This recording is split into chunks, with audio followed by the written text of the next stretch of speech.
The envelope was black, the kind that cost more than Aubrey's rent, the kind Damian always used for threats disguised as invitations. Inside was a wedding invitation. Her Mafia boss ex-husband was marrying her former best friend, Sienna, and he'd chosen the date deliberately, her dead mother's birthday.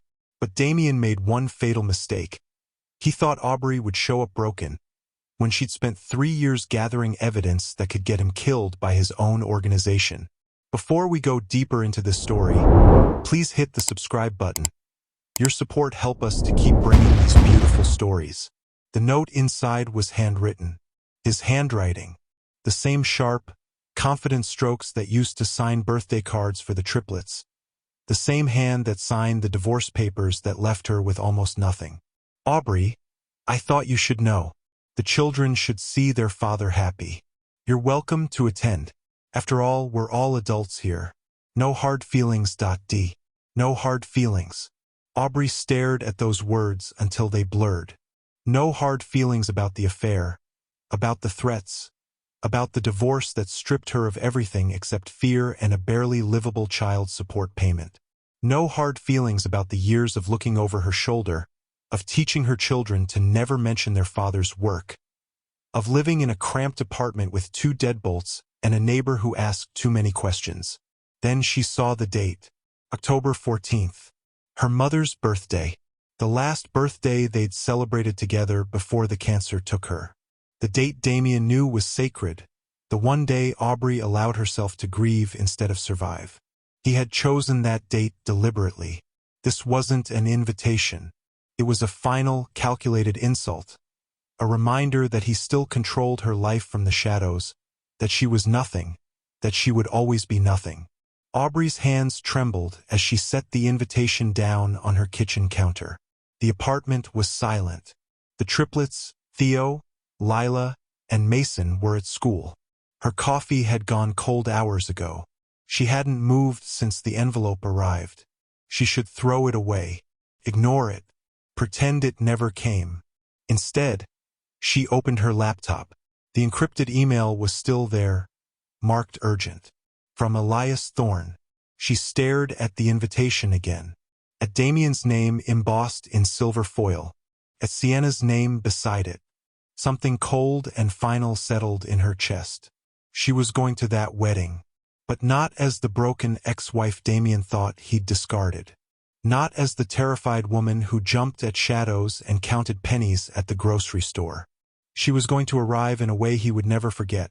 In a white power suit that matched the private jet she'd descend from, with their 3 children at her side, walking proof of the life he'd abandoned and the empire he was about to lose. Damian wanted her to witness his happiness. She would witness his ruin instead. Because Aubrey Blackwell had spent 3 years building secrets, gathering evidence, and aligning herself with the one man powerful enough to challenge a mafia boss. And now, finally, she had everything she needed to destroy him. The envelope was black, heavy, the kind of cardstock that cost more than Aubrey's monthly rent. Aubrey Blackwell stood in her kitchen, staring at it like it might explode. The apartment was quiet, too quiet. Theo, Lila, and Mason were at school. Her shift at the diner didn't start for another 3 hours. Her second job, answering phones for a medical billing company, didn't begin until tonight. She should be sleeping. Instead, she was frozen, one hand on the counter, the other clutching her phone. The invitation sat between them like a living thing, mocking her. She picked it up, put it down, picked it up again. Lock, unlock, lock. Her phone sat beside it, screen dark. She could call someone, her cousin Jenna, maybe. She could rip the whole thing into pieces, throw it in the trash, pretend it never arrived. Instead, she opened the envelope. The paper inside was thick, textured. Formal calligraphy spelled out the names in silver foil. Damian Blackwell and Sienna Cole request the honor of your presence at their wedding ceremony. Aubrey's breath caught. Damian, her ex-husband, the man who had once promised her the world and delivered only nightmares. Sienna, her former best friend, the woman who'd held Aubrey's hand through her mother's funeral, who'd sworn loyalty, who'd smiled in her face while sleeping with her husband.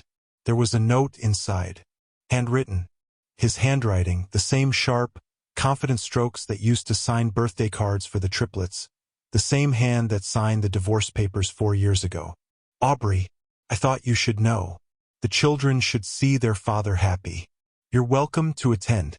After all, we're all adults here. No hard feelings. D. She read it 3 times. Each time, the words made less sense. No hard feelings. No hard feelings about the affair. About the threats whispered in the dark when she tried to fight for custody. About the divorce settlement that left her with $900 a month and a restraining order she was too terrified to enforce. About the years of scraping by while he lived in a mansion with walls that kept secrets and a business that kept bodies buried. She checked the date again. Had to be sure. October 14th. Her hand went numb. The invitation slipped from her fingers, landed face up on the counter. October 14th. Her mother's birthday. The day they used to bake lemon cake together. The day they'd spend hours talking about nothing and everything.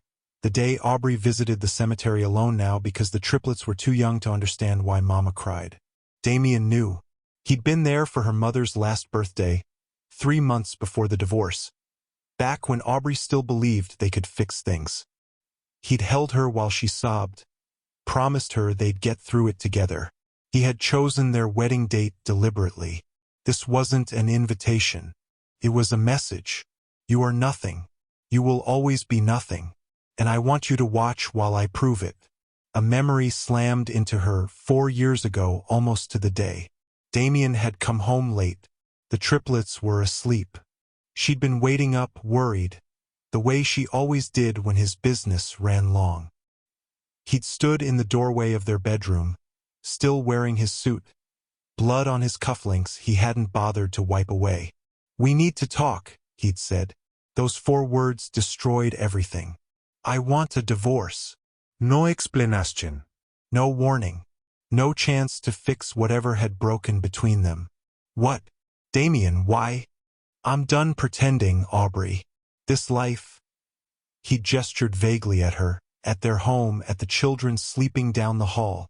It's not enough. It never was. Is there someone else? His silence was the answer. Who? Sienna. The name hit her like a fist. Sienna, her best friend. The woman who'd been maid of honor at their wedding. The woman who'd helped Aubrey pick out the triplets' coming home outfits from the hospital. Aubrey had crumpled, begged, offered to change, to be better, to be whatever he needed. He'd looked at her with empty eyes. You were always going to be temporary, Aubrey.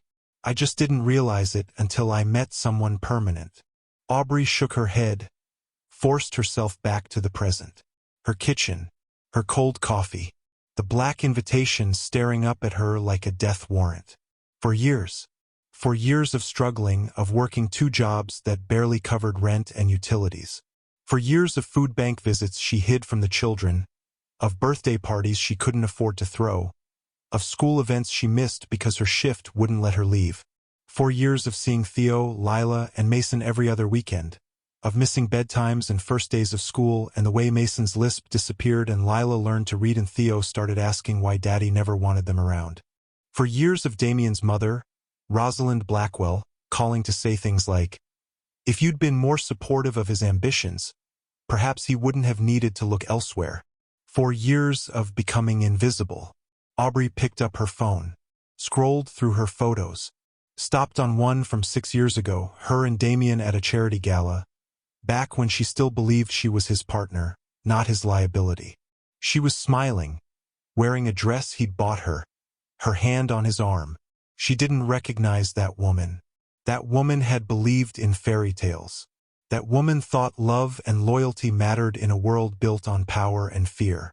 That woman was an idiot. Aubrey set the phone down, looked at the invitation again. No hard feelings. Something hot and sharp coiled in her chest. Rage, maybe, or something colder. Something final. Her laptop sat open on the counter. An encrypted email notification blinked in the corner. From me, E. Thorne. Subject. It's time. She clicked it. Aubrey, I know you need space. I understand.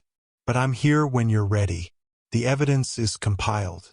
The legal team is standing by. Say the word and we move. You don't have to do this alone anymore. Always, Elias. Elias Thorne. The man she'd met 18 months ago when she spilled coffee all over his briefcase at a cafe downtown. The man who'd laughed instead of getting angry. The man she didn't know was a tech billionaire and Damian's rival, until their third date, when someone recognized him and whispered his name like a prayer. Elias, who understood why she needed to keep their relationship private. Who never pushed. Who waited. Elias, who'd quietly been building a case against Damian for over a year, evidence of embezzlement, of skimming from his own organization, crimes that carried a death sentence in the world Damian ruled. Aubrey stared at the screen, then at the invitation. October 14th. Her mother's birthday. The day Damian chose to humiliate her one final time. She opened a reply window, typed 3 words. I'm ready. Go. She hit send. Then she picked up the invitation, smooth and heavy in her hands, and smiled. Damian wanted her at his wedding. She'd be there, in a white suit that would haunt him, with their 3 children at her side, stepping off a private jet that screamed everything he'd thrown away.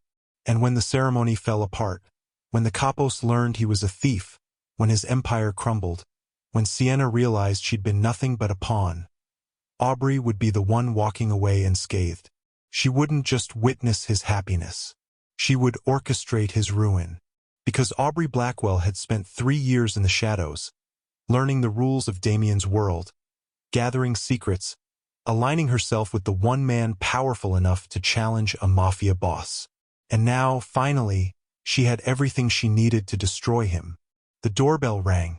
Elias Thorne didn't look like a man who could dismantle empires. He looked like someone's favorite college professor. Wire-rimmed glasses, dark hair starting to silver at the temples, a calm smile that never quite reached his eyes. But Aubrey had learned long ago that the most dangerous men in this world were the ones who didn't need to prove it. They met at a storage facility on the edge of the industrial district, the kind of place where questions weren't asked and security cameras conveniently malfunctioned.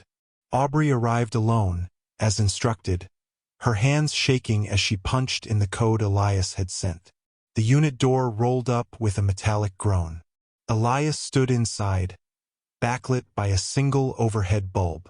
On the table between them sat a brushed steel briefcase. You sent the email, he said. Not a question. I sent it. Aubrey stepped inside. The door rolled down behind her, sealing them in. The space smelled like concrete and old motor oil. He's getting married. To Sienna. On my mother's birthday. Elias's jaw tightened. Of course he is. I want him destroyed, Elias. Not embarrassed. Not inconvenienced. Destroyed. Then you need to see this. He opened the briefcase. Inside were 3 USB drives, each labeled with dates, and a thick folder bound with a red string. Elias pulled out the folder, set it on the table between them. 18 months of forensic accounting, he said quietly. Damian's been skimming from his own organization for 3 years. Shell companies, offshore accounts, fake vendors. He's stolen over $40 million from the Blackwell syndicate. Aubrey's breath caught. 40 million? 42.3 to be exact. Elias tapped the folder. In your world, in his world, that's not just theft. It's treason. The kind the old guard doesn't forgive. The kind that ends with a shallow grave and a closed casket. She stared at the folder. Her hands were numb. This is a death sentence, she whispered. Yes. If I use this, if this gets to the wrong people, he won't just lose his empire, Aubrey. He'll lose his life. Elias removed his glasses, met her eyes. But it's the only way to guarantee your freedom. Damian doesn't stop. He doesn't let go. You know that. As long as he's breathing, he's a threat to you and those children. Aubrey thought of the invitation, the black envelope, the date chosen to wound her. The handwritten note that said no hard feelings, like she was supposed to smile and bow her head and accept her place in his shadow forever. She thought of Theo asking why Daddy never came to his soccer games, of Lila flinching when a car backfired, of Mason waking up crying from nightmares he couldn't explain. What if it traces back to me? It won't. I've made sure of that. Elias slid the briefcase across the table.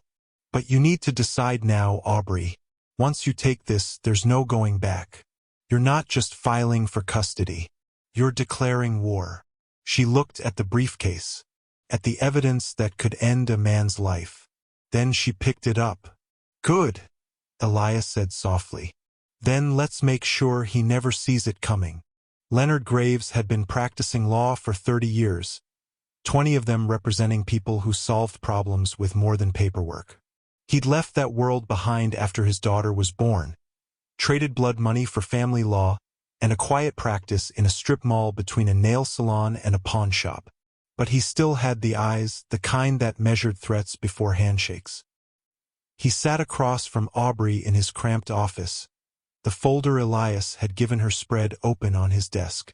He'd been reading for 20 minutes without speaking, occasionally making notes in tight, precise handwriting. Finally, he looked up. This is a death warrant, he said flatly. I know. I don't think you do. Leonard closed the folder, slid it back across the desk.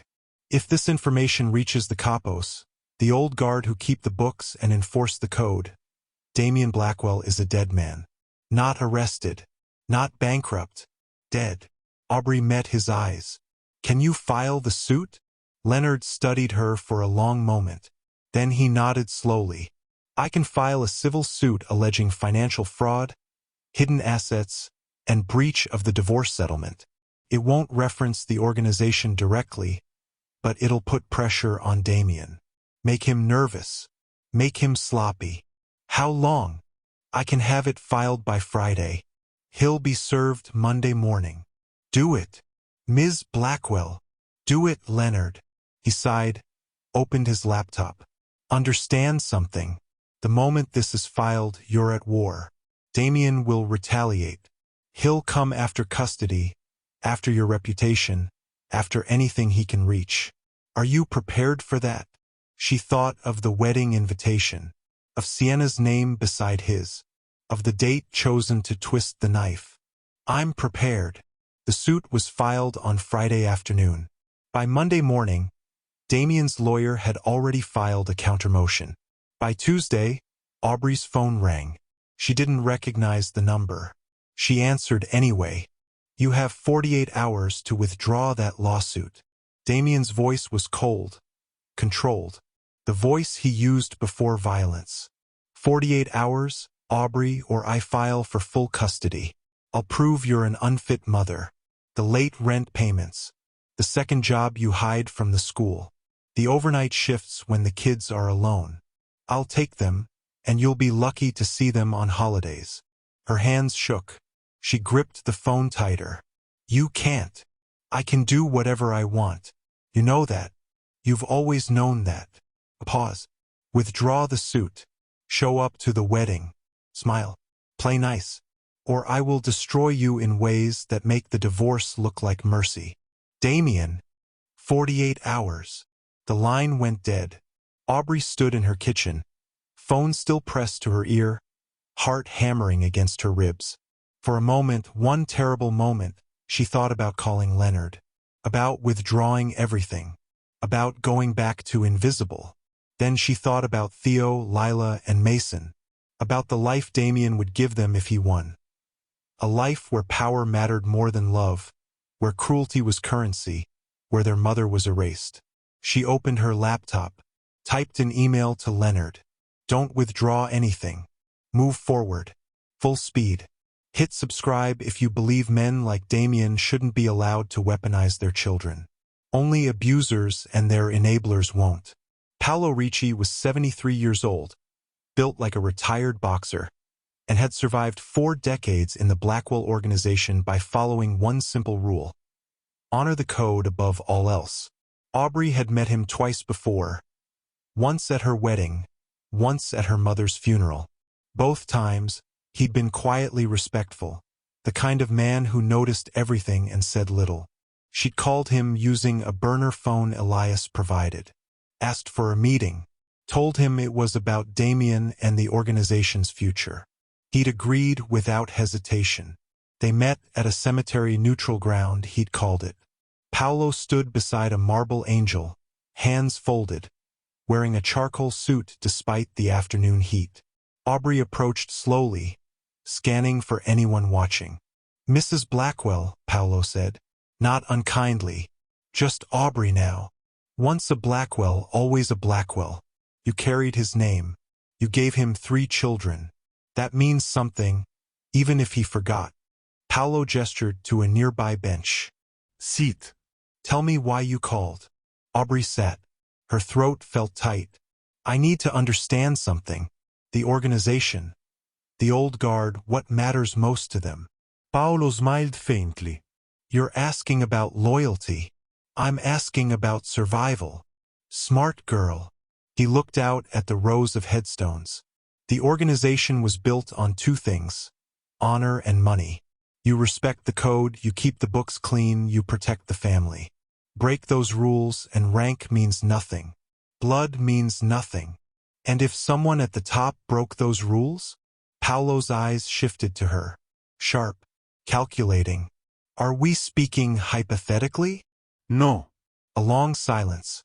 Then, if someone at the top, someone trusted with the organization's money, if that person stole from us, lied to the capos, hid his theft while we all took risks and paid our dues, Paolo's voice went cold. That person would answer for it. Rank wouldn't save him. Money wouldn't save him. Nothing would. Aubrey's hands were shaking. She clasped them together. What if that person was Damian? Paolo didn't flinch. Then Damian would answer for it. Even if he's about to marry into the Cole family? Even with all his power? Especially then. Paolo turned to face her fully. Power built on lies collapses. The old guard knows this. We've seen it happen. If Damian Blackwell stole from this organization, if you have proof, then you have a duty to bring it forward. Not to the police. Not to outsiders. To us. Aubrey reached into her bag, pulled out a single USB drive. A copy of everything Elias had compiled. She held it in her palm, feeling its weight. "If I give this to you, what happens?" "Justice," Paolo said simply. "The kind that doesn't wait for courtrooms." She thought of Damian's voice on the phone. "I will destroy you in ways that make the divorce look like mercy." She thought of Theo, Lila, and Mason growing up in his shadow, learning that cruelty was power and fear was love. She handed Paolo the drive. He took it, slipped it into his jacket pocket. "You did the right thing, Aubrey. The code protects those who honor it. Will he know it came from me?" "No. But he'll know he's been judged." Paolo stood, offered his hand. "Go home. Protect your children. Let us handle the rest." Aubrey shook his hand, feeling something shift inside her. Not relief, not quite, but certainty. She just signed Damian's death warrant, and she didn't regret it. Aubrey hadn't been inside a boutique like this in 6 years. The kind with champagne on silver trays and salespeople who called you by name. The kind where prices weren't listed because if you had to ask, you couldn't afford it. "Stop fidgeting," Jenna said, squeezing her hand. "You belong here." Jenna Chun had been Aubrey's friend since college, before Damian, before the wedding, before everything fell apart. She was a corporate attorney now, sharp-tongued and fiercely loyal, the kind of friend who'd drop everything when Aubrey called and said, "I need help choosing armor." The sales associate returned carrying a white suit on a padded hanger. Tailored blazer, razor-sharp lapels, wide-leg trousers that looked like liquid ivory. "Custom measurements," she said. "It'll be ready in 5 days." Aubrey stared at it. White. Not cream, not ivory. Pure, unapologetic white. "It's perfect," Jenna whispered. "You're going to look like a goddamn avenging angel." Aubrey stepped into the dressing room. The suit fit like it had been designed for her body specifically because it had. The blazer hugged her shoulders, nipped at her waist. The trousers made her look taller, stronger, powerful. She looked in the mirror and didn't recognize herself. No, that was wrong. She recognized herself. For the first time in years, she recognized herself. Damian's going to lose his mind when he sees you, Jenna said from outside the curtain. Good, Aubrey said quietly. Let him. 3 days later, Elias arrived at her apartment carrying 3 garment bags and a leather portfolio. For the triplets, he said, unzipping the first bag. Inside were custom outfits. Tiny tuxedos for Theo and Mason, a designer dress for Lila, all in complementary shades of black and white. Expensive, impeccable, the kind of clothing that announced these children are protected. These children are loved. These children are worth more than you ever believed. Theo touched the fabric reverently. Are these really for us? Really for you, Elias confirmed. You're going to look incredible. Lila spun in her dress, giggling. Mason stood straighter in his jacket, suddenly looking older than 5. Aubrey felt something crack open in her chest. Thank you, she whispered. Elias smiled. They deserve to feel like royalty. So do you. That night, Aubrey sat at her laptop, staring at a blank email addressed to Damian. Her fingers hovered over the keys. Finally, she typed, I'll attend. The children will attend. You will guarantee our safe arrival and departure. You will instruct your security to allow us access without incident. You wanted us there. Now you'll have us. She hit send before she could second-guess herself. The reply came in less than 5 minutes. Fine. Don't make a scene. Aubrey read it twice, then laughed. A sharp, bitter sound that startled her. Don't make a scene. She looked at the white suit hanging in her closet. At the leather portfolio Elias had left, containing boarding passes for a private jet. At the photo on her fridge of Theo, Lila, and Mason, smiling, safe, hers. She typed one last message. See you soon. Then she closed her laptop and went to bed, sleeping soundly for the first time in 4 years. The countdown had begun. In 6 days, Damian Blackwell would marry Sienna Cole, and Aubrey would arrive like a storm he never saw coming. The private jet touched down at 11:47 in the morning, 3 minutes before the ceremony was scheduled to begin. Elias had timed it perfectly. Aubrey sat in the cream leather seat, her hands folded in her lap, the white suit pristine and sharp as a blade. Across from her, Theo, Lila, and Mason pressed their faces against the windows, watching the tarmac approach. Mama, is that where Daddy's getting married? Lila asked. Yes, baby. Are we going to surprise him? Aubrey smiled. Something like that. The jet rolled to a stop. Through the window, Aubrey could see the venue. A sprawling estate overlooking the coast, white tents billowing in the October breeze, luxury cars lining the circular drive. And beyond it, barely 50 yards from the airstrip, a crowd beginning to gather. Word traveled fast. Elias touched her hand. Ready. I've been ready for 4 years. The cabin door opened. Sunlight poured in, blinding and warm. Aubrey stood, smoothed her blazer, took one steadying breath. Then she stepped into the doorway. The effect was instant. Conversations stopped mid-sentence. Heads turned. Someone dropped a champagne glass. It shattered on the pavement. Aubrey descended the stairs slowly, deliberately, each step measured. The white suit caught the light, impossibly bright against the polished black car waiting at the bottom. Theo, Mason, and Lila followed, holding hands, looking like they'd stepped out of a magazine spread. And then Elias emerged behind them, tall, composed, unmistakably powerful. The whispers started immediately. Is that Aubrey Blackwell? She came with Elias Thorne? Aubrey reached the tarmac, lifted her chin, let them stare. Across the airstrip, near the entrance to the estate, She saw him. Damian. He stood frozen in his tuxedo, one hand gripping the arm of a man who must have been his best man. His face had gone white, then red, then something darker. Beside him, Sienna appeared in her wedding gown, layers of tulle and lace, a veil trailing behind her like a ghost. Her mouth opened, closed. No sound came out. Aubrey walked toward them, not rushing, not hesitating, just walking the way a queen walks into her own throne room. "Hello, Damian," she said when she was close enough. Her voice was steady, clear, loud enough for everyone nearby to hear. "Thank you for the invitation. The children were so excited to come." Damian's jaw worked. His eyes darted from Aubrey to Elias to the triplets, then back to Aubrey. "What the hell do you think you're doing? Attending your wedding. You invited me. Remember?" She smiled. "Or was that just a cruel joke? Because if it was, I'm afraid I didn't get the punchline." Sienna finally found her voice. "Aubrey, we didn't think. You didn't think I'd come? Or you didn't think I could afford to?" Aubrey's smile sharpened. "I can see how you might have been confused." Damian stepped forward, lowering his voice to a hiss. "You need to leave. Now." "No," Aubrey said simply. "I don't."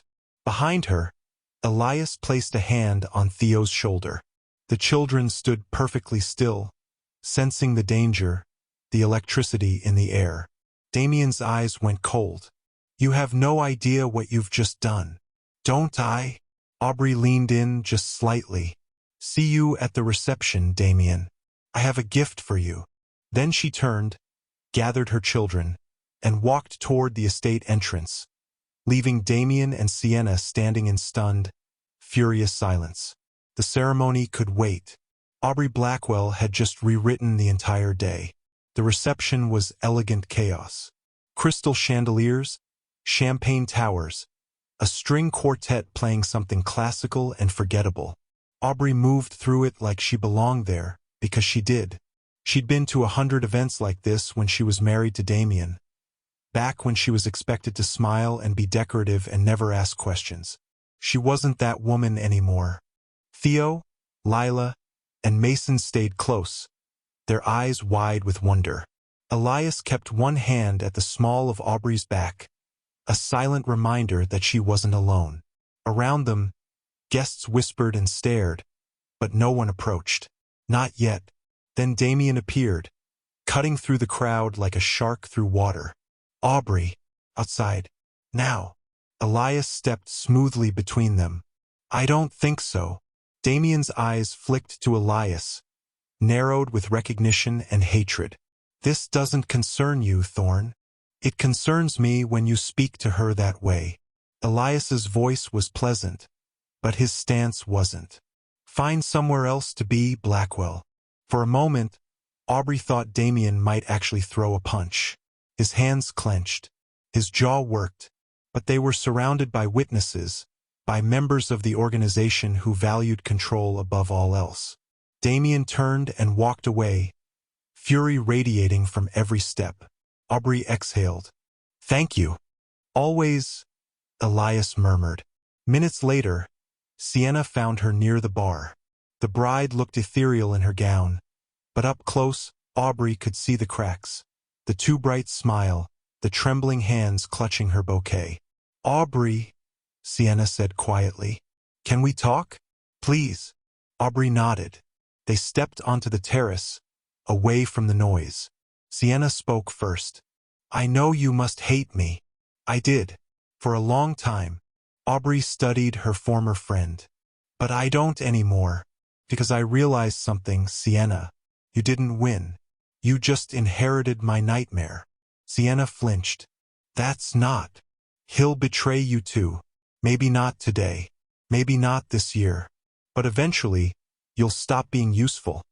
And he'll find someone younger, someone shinier, someone who doesn't know his secrets yet." Aubrey's voice was gentle, almost kind. "You were never a person to him.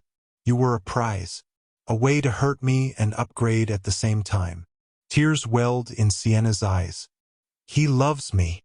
He loves power, and right now you represent that. But Damian is a sinking ship, Sienna.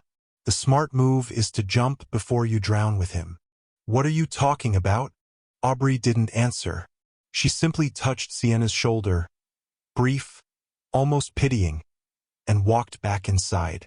She found Paolo Ricci near the garden entrance, standing alone with a whiskey in his hand.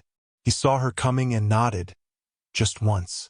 Aubrey reached into her clutch, pulled out a slim envelope. Inside were printed documents, the evidence Elias had compiled, the proof of Damian's embezzlement, formatted and undeniable. She pressed it into Paolo's hand. "He stole from us," she said quietly. Paolo's expression didn't change. He slipped the envelope into his jacket. "How much?" "Over 40 million. 3 years' worth." A muscle ticked in Paolo's jaw. "Thank you for bringing this forward. The code protects those who honor it," Aubrey said, echoing his words from the cemetery. "Yes," Paolo said softly. "It does." He walked away without another word. Aubrey returned to Elias and the children, her heart pounding but her hands steady. It was done. The trap was set. Now all she had to do was wait for it to spring. Aubrey didn't have to wait long. She was watching Theo dance with Lila when the atmosphere changed. It was subtle at first. A shift in the air, the way conversations dropped to murmurs, the way certain men began moving with purpose toward the east wing of the estate. Aubrey saw Paolo first. Then 3 other capos she recognized from years of standing silently at Damian's side during business dinners. They moved like a pack, coordinated and cold. Damian stood near the champagne fountain, laughing at something his best man said. He didn't see them coming until it was too late. Paolo's hand landed on Damian's shoulder. Heavy. Final. "We need to talk," Paolo said. Not loud, not threatening, but every man within earshot went still. Damian's smile faltered. "Now is my wedding day, Paolo. Whatever it is can wait." "It can't." Paolo S. grip tightened. Inside. Now. The other capos closed in, forming a wall of suits and cold eyes. Damian looked around, suddenly aware he was surrounded, suddenly understanding that something had gone catastrophically wrong. His eyes found Aubrey across the terrace. She met his gaze, didn't look away. Damian's face twisted with realization, then rage. "You!" Inside, Paolo repeated, "Don't make a scene." They walked him toward the east wing. It wasn't rough. It didn't need to be. Everyone watching knew what it meant when the old guard moved together. When men like Paolo stopped smiling. Aubrey turned to Elias. "Get the children. We're leaving." "Are you sure?" "We could." "Now, Elias." He didn't argue. Within 60 seconds, they had Theo, Lila, and Mason gathered, moving toward the exit. Guests parted for them, silent and wide-eyed. Sienna stood near the entrance, her veil torn, mascara streaking her face. She grabbed Aubrey's arm as she passed. "What did you do?" "Aubrey, what did you do?" Aubrey stopped, looked at her former friend with something that might have been pity. "I told the truth," she said quietly. "That's all. The rest is just consequences. They're going to kill him. Then he should have thought of that before he stole from them." Aubrey gently removed Sienna's hand from her arm. "You should leave too, while you still can." Sienna collapsed against the wall, sobbing. Aubrey kept walking. They were halfway to the car when she heard it. Shouting from inside the estate, the sound of furniture breaking, someone screaming Damian's name. Not in anger, in fear. Mason grabbed her hand. "Mama, what's happening?" "Nothing you need to worry about, baby." Aubrey lifted him into her arms. "We're going home." Behind them, the shouting got louder, more violent, then suddenly terrifyingly silent. Aubrey paused at the estate gates, turned back one last time. Damian appeared in the doorway, held between 2 capos, his face bloodied, his tuxedo torn. He saw her standing there with their children, with Elias, with everything he'd thrown away. Their eyes met across the distance. Aubrey's voice carried in the October air, clear and final. You brought this upon yourself. Then she got into the car, closed the door, and drove away. Behind her, the wedding and Damian Blackwell's empire collapsed into violence and ruin. Comment justice for Aubrey if you're celebrating her victory. Only Damian's defenders will stay silent. The news broke 3 days later. Damian Blackwell had disappeared. No body, no arrest. Just gone the way men in his world often went when they violated the code. The official story, leaked to the press by unnamed sources, was that he'd fled the country to avoid fraud charges. The truth, Aubrey suspected, was buried somewhere no one would ever find it. She didn't ask. She didn't need to know. Within a week, Leonard called with news that felt impossible. Damian's assets were being liquidated, his accounts frozen, his property seized. The organization wanted clean books and a clean break. They offered Aubrey a settlement, full custody, no visitation rights for Damian's family, and $8 million in compensation for years of unpaid support and hidden assets. Take it, Leonard said. Before they changed their minds. Aubrey took it. 2 weeks after the wedding that never finished, Sienna called. Her voice was small, broken. I'm sorry, she whispered, for everything. You tried to warn me and I didn't listen. He used me, Aubrey, just like you said he would. Aubrey stood in her new apartment. Bigger, safer, with 3 bedrooms and windows that actually locked, and felt something unexpected. Forgiveness. I know, Aubrey said gently. I hope you find your way out, Sienna. I really do. Sienna sobbed. Thank you for telling me the truth, even when I didn't deserve it. They never spoke again. But Aubrey hoped, somewhere, her former friend found peace. 1 year later, Aubrey stood in the kitchen of a house she actually owned. A modest colonial with a backyard and a swing set, and neighbors who didn't ask questions because there was nothing dangerous to ask about. Theo, Lila, and Mason were in the living room, arguing over a board game while Elias refereed with exaggerated seriousness. Mama, theo sự chích tình. Lila shouted. Am not. R2. Aubrey smiled, poured herself coffee, and walked to the doorway. Elias caught her eye and grinned, mouthing help me. She laughed. Actually laughed. The kind that came from somewhere deep and unguarded. This was her life now. No looking over her shoulder. No counting pennies. No fear that every phone call might be a threat. The triplets were thriving. Theo played soccer. Lila took piano lessons. Mason had stopped having nightmares months ago. Elias had asked her to marry him twice. She'd said no both times, gently. Not because she didn't love him, she did, fiercely, but because she'd learned something in the wreckage of her first marriage. The greatest power wasn't found in wealth or fear or control. It was found in choosing peace, in choosing love, in choosing yourself. Mama, are you going to help or just stand there? Mason called. I'm coming, baby. Aubrey set down her coffee and joined her family, folding herself into the chaos and laughter and beautiful, ordinary noise of a life she'd fought like hell to build. She was free, finally completely free, and she would never take that for granted again. What do you think Aubrey's greatest strength was? Her courage, her strategy, or her ability to protect her children no matter the cost? Comment below. Like this story if you believe no one should have to choose between safety and dignity. Subscribe for more stories of people who refused to stay broken.